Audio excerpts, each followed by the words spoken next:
So first, we have our smart tag. We're going to go to the Smart Things app. And I've already paired this.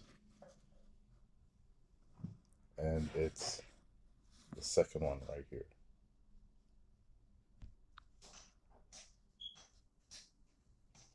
I'm going to do a quick test.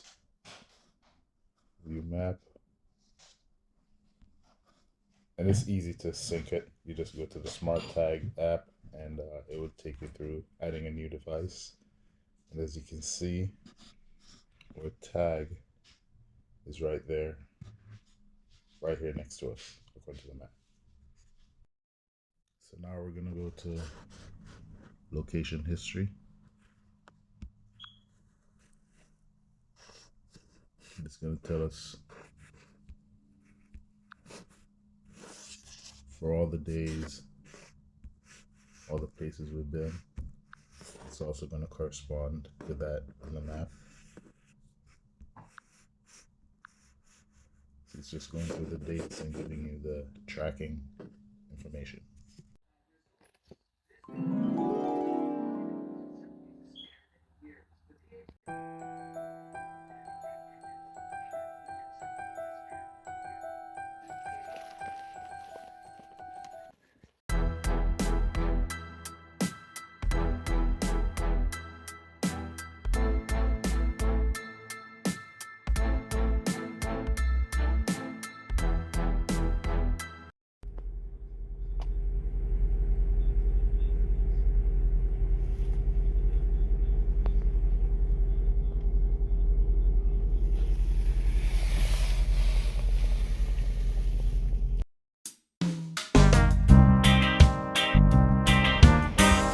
Guys, we found our